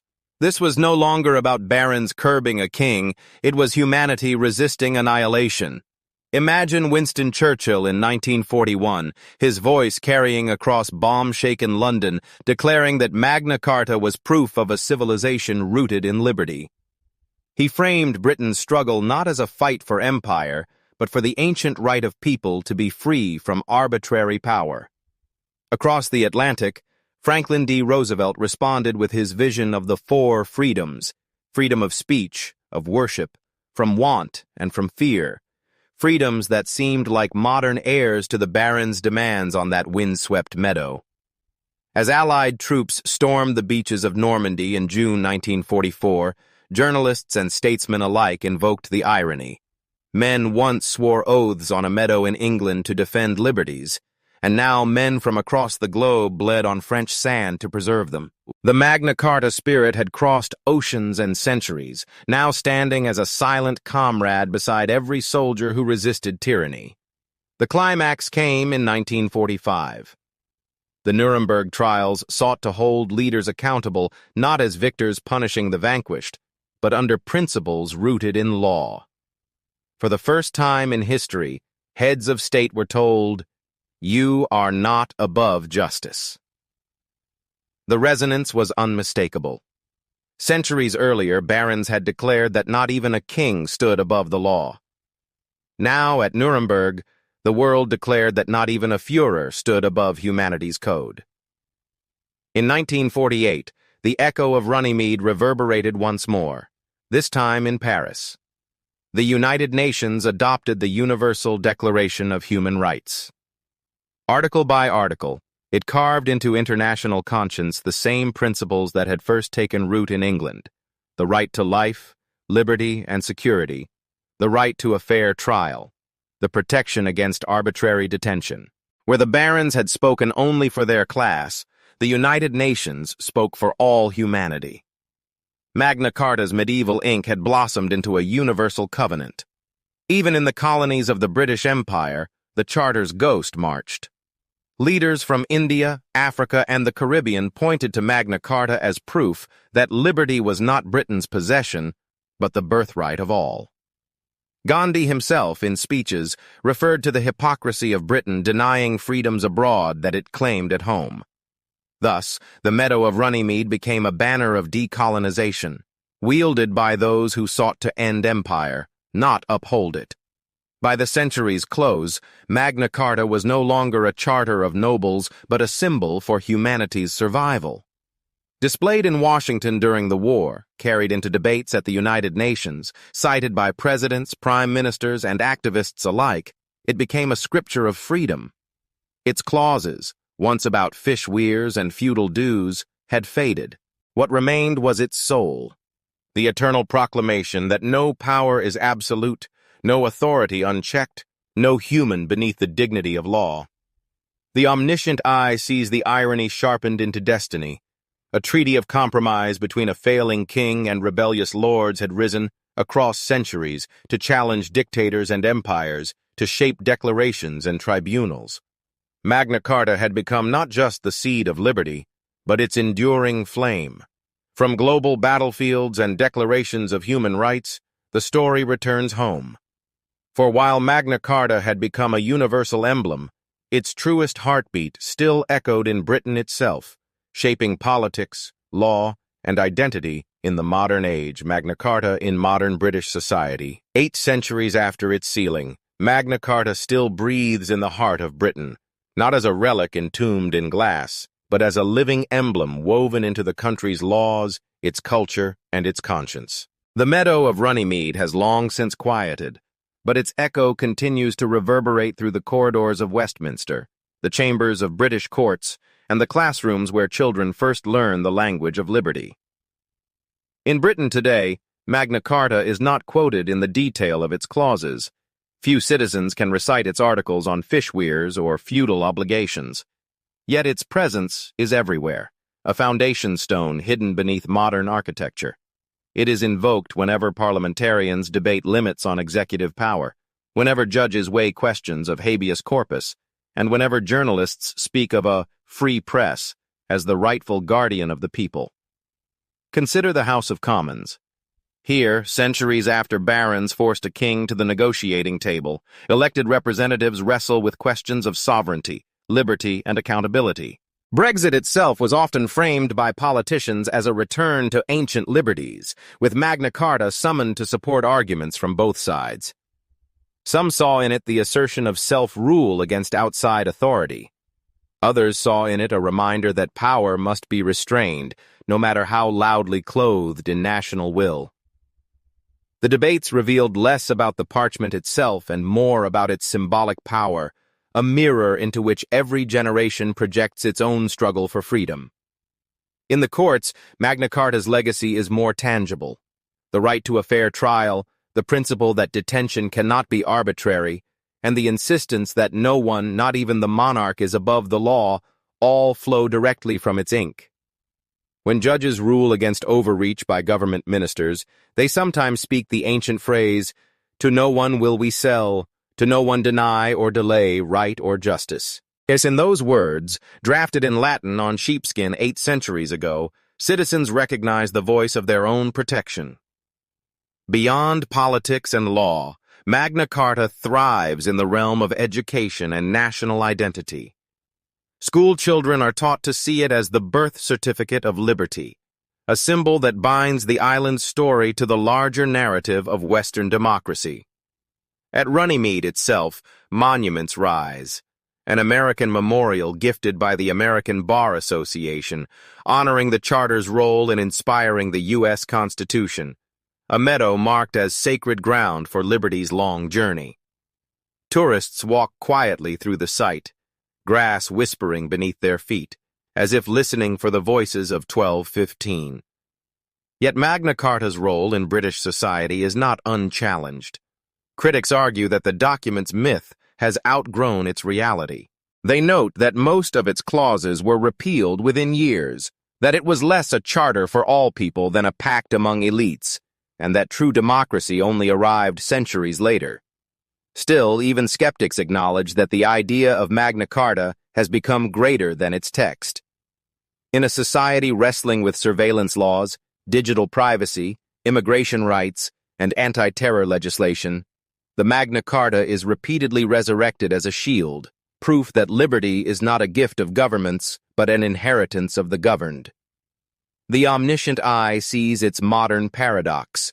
A medieval parchment, once about barons and feudal dues, now stands as an icon in debates over encryption, parliamentary sovereignty, and freedom of speech. Politicians who seek to expand authority are reminded, sometimes forcefully, that English tradition demands restraint. Activists who challenge the state carry placards that read 1215 as if it were a timeless password to liberty. And so Magna Carta lives, not in the ink that fades, nor the vellum that cracks, but in the living argument of a society that refuses to forget its promise.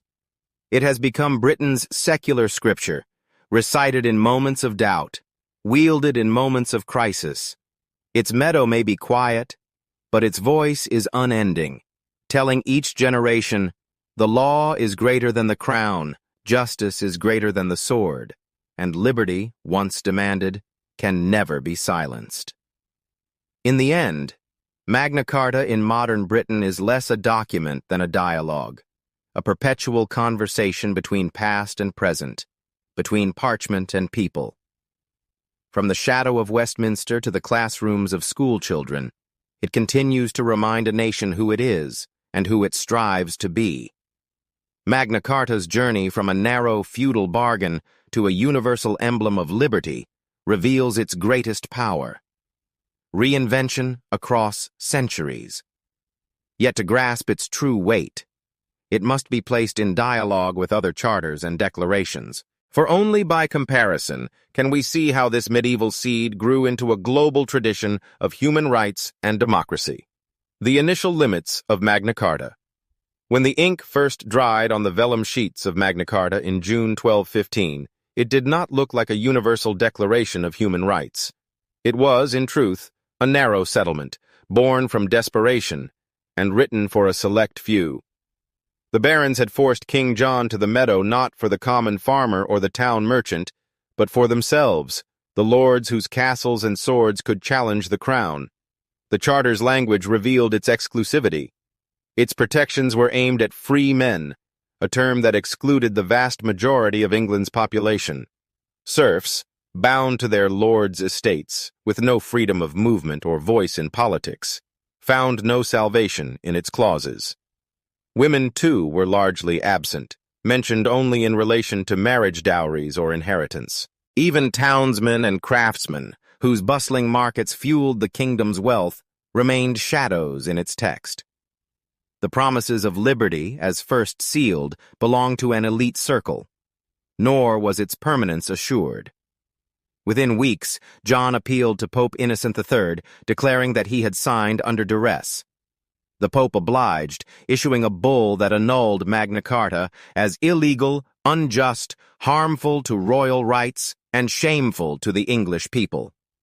The ink was scarcely dry before the document was branded void. War resumed almost at once, the First Barons' War, a reminder that parchment alone could not tame a king's will. Even in substance, the Charter's most striking clauses dealt less with sweeping ideals than with medieval grievances: limits on scutage, a tax in lieu of military service, protections against arbitrary seizure of horses and carts, and restrictions on the Crown's right to exploit widows or demand excessive reliefs. These were not the universal principles of liberty celebrated centuries later, but the careful defense of aristocratic privilege. And yet, even in these limits, something extraordinary had begun. The eye of history sees the contradiction. A narrow, fragile bargain, annulled almost as soon as it was signed, yet destined to grow into a symbol far beyond its words. What was once only for the barons would, in time, be claimed by peasants, merchants, revolutionaries, and nations. The seed was small, the soil uncertain, but the roots had been planted in Runnymede's meadow. Though Magna Carta began as a fragile pact serving only a privileged few, its meaning did not remain confined. Over time, its limited protections were reimagined, transformed into enduring symbols of justice that resonated far beyond Runnymede. The symbolic power and reinterpretation. Over time, history rarely remembers documents for what they were. It remembers them for what they became. Magna Carta, once a feudal peace treaty between an embattled king and his rebellious barons, transformed over centuries into something far greater, a symbol of liberty, a touchstone for justice, and a weapon in the hands of reformers. By the 14th century, lawyers and chroniclers had begun to breathe new life into its faded clauses. Where the original charter had spoken narrowly of baronial privilege, later generations read broader meaning. The phrase, "To no one will we deny or delay justice," expanded in imagination until it spoke not merely for knights and lords, but for every subject who sought fairness. The parchment of 1215 became, in time, the foundation of ancient rights, invoked whenever kings pressed too hard or parliaments sought to defend the people. The power of Magna Carta was not in its immediate enforcement. After all, John had annulled it, and civil war soon followed, but in its afterlife. Reissued by later monarchs, celebrated by jurists, and cited by rebels, it acquired a mythic aura. To stand beneath its shadow was to stand for the eternal struggle against tyranny. Shakespearean England invoked it against Stuart absolutism. Colonial America saw in it the precedent for self-rule. The French and others across Europe hailed it as a beacon of rights. Each retelling was a reinterpretation, bending the medieval document to new political and moral needs. The visual drama of this transformation is striking. Imagine the meadow of Runnymede, windswept and quiet in 1215, then picture centuries later a London courtroom where jurists held up Magna Carta like a shield against royal overreach. Or envision revolutionaries across the ocean citing its words as they declared independence. In each moment, the document was reborn, not through force of arms, but through the power of imagination. Thus, Magna Carta's greatest strength was never its original clauses, but its capacity to be reinterpreted. It became a mirror, reflecting back the hopes of those who sought freedom in every age. The barons of 1215 had sought protection for their estates. The world that followed found in their struggle the language of universal liberty. What began as a medieval pact, reinterpreted across centuries, naturally invites comparison. For Magna Carta's evolving legacy does not exist in isolation. It stands in dialogue with other democratic texts that carried its spirit into new eras. Comparison with other democratic texts. Magna Carta does not stand alone in the story of human liberty. It is one star in a constellation of texts that, across centuries and continents, have tried to bind power with words. To compare it with those later charters and declarations is to see how a narrow medieval settlement echoed through history, its voice joining a chorus that sang of freedom, rights, and democracy. The first great echo came in England itself, in 1628, with the Petition of Right. Drafted under King Charles I, it demanded an end to arbitrary imprisonment, forced loans, and the quartering of soldiers in private homes. Where Magna Carta had bound a medieval king's hand, the Petition of Right bound an early modern monarch, extending the principle that rulers were subject to law. The same cry resounded again in 1679 with the Habeas Corpus Act, ensuring that no subject could be jailed without a fair hearing. Each of these texts layered new meaning upon the old promise of Runnymede, expanding liberty beyond the barons into the realm of the common citizen. Then, across the Atlantic, the words of 1215 found new life in the Declaration of Independence, 1776.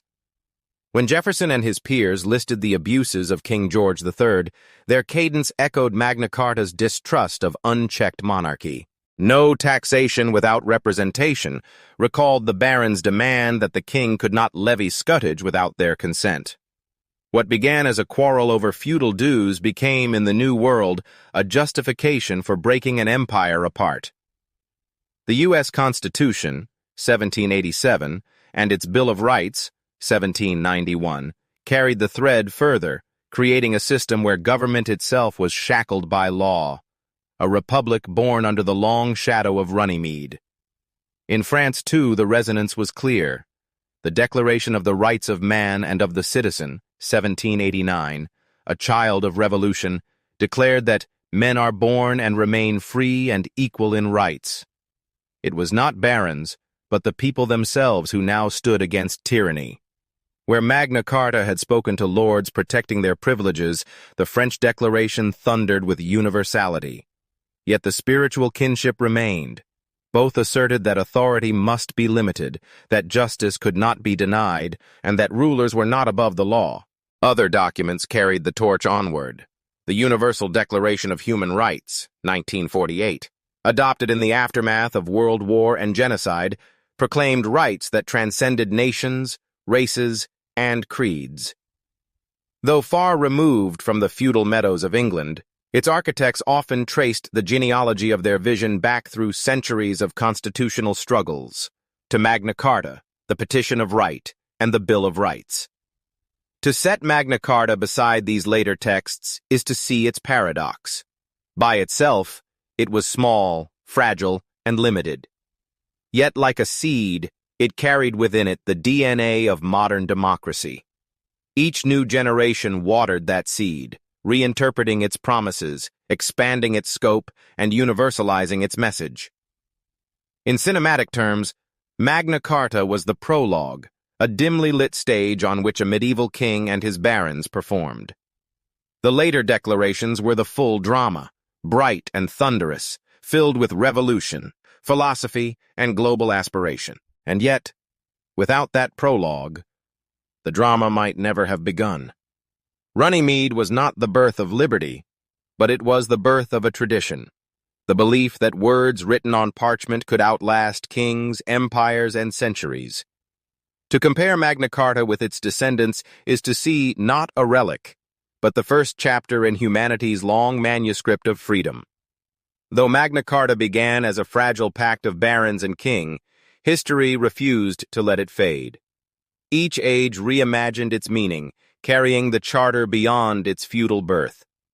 From courtroom arguments to revolutionary manifestos, its words traveled across borders and centuries, until they stood not only as England's inheritance, but as humanity's enduring declaration of liberty. The enduring legacy of Magna Carta. The meadow at Runnymede has long fallen silent. The banners of rebellious barons are gone. The tents and campfires vanished. The oaths of a reluctant king faded into the dust of time. Yet something of that June day in 1215 still lingers in the air, as though the wind itself carries the echo of a promise. That power can be bound, that law can rise above the will of a monarch, that liberty, though fragile, can endure. Magna Carta was never meant to be immortal. It was a temporary peace treaty, a patchwork solution to a civil war between a king and his nobles. Many of its clauses dealt with the mundane mechanics of feudal life, fishing rights, inheritance disputes, debts owed to the crown. And yet, from this narrow and local quarrel, a principle was born that would transcend its origins. Across centuries, jurists, rebels, philosophers, and reformers would breathe new life into its parchment, seeing in its clauses not just feudal compromise but eternal ideals. Its first legacy lay in the concept of the rule of law. Before 1215, the king's word was law. After Runnymede, the king himself stood beneath the law. This inversion of authority, simple in statement, revolutionary in effect, became the cornerstone of constitutional government. Without it, parliaments could not rise, courts could not claim independence, and citizens could not demand rights. Magna Carta planted the seed, and each generation cultivated it anew. Its second legacy was the defense of liberty against arbitrary power. The words still resonate. No free man shall be seized or imprisoned except by the lawful judgment of his equals or by the law of the land. Though at first applying only to a privileged few, this principle grew over time into the broader concept of due process. It crossed oceans, entered courtrooms, and became the beating heart of modern justice. The habeas corpus writ, the Bill of Rights, the Universal Declaration, all trace their lineage to those lines scratched on vellum beneath the summer sun. Its third legacy was symbolic power. Documents like the Petition of Right, the American Declaration of Independence, and the French Declaration of the Rights of Man did not merely repeat Magna Carta. They invoked it, drew legitimacy from it, claimed to be heirs to its vision. The parchment of 1215 became a relic, not of religion but of politics, a sacred text in the Temple of Liberty. Even when its literal clauses faded into obsolescence, its spirit remained indomitable. Magna Carta's endurance lies in its capacity for reinvention. To the medieval barons, it was a shield against royal extortion. To 17th-century parliamentarians, it was a sword against absolutism. To the revolutionaries of the 18th century, it was a banner of liberty against empire. To modern democracies, it is a symbol of rights universal and timeless. Each age has rewritten Magna Carta in its own hand, yet all have recognized the same truth. Power without restraint breeds tyranny. And so, the meadow at Runnymede is more than a site of history. It is a metaphor. It is the place where a king knelt to law, where words on parchment bent the arc of power, where compromise became covenant. The scene is cinematic, a river mist curling through the grass, armored men standing grim and silent, a monarch scrawling his reluctant seal. Yet the true drama lay not in the wax, but in the idea that survived it. For in the end, Magna Carta teaches that freedom is never fully won, only endlessly defended. Each generation must return to its meadow, must negotiate anew the balance between authority and liberty, must demand that the law stand higher than those who wield it. Magna Carta is not a monument to the past, it is a summons to the present. And so, more than 8 centuries later, as nations wrestle with power, justice, and rights, the echo of Runnymede still calls. It reminds rulers that their authority has limits. It reminds citizens that their rights have roots. It reminds the world that even in an age of kings and swords, the pen could carve a future. Thus, Magna Carta endures, not as parchment in a glass case, but as a living principle. Its meadow is every parliament, every courtroom, every protest, every declaration where freedom is claimed. It is not simply England's heritage, but humanity's. And in its survival, we glimpse the eternal truth that law, once born, can outlast empires, outlive monarchs, and illuminate the path toward liberty.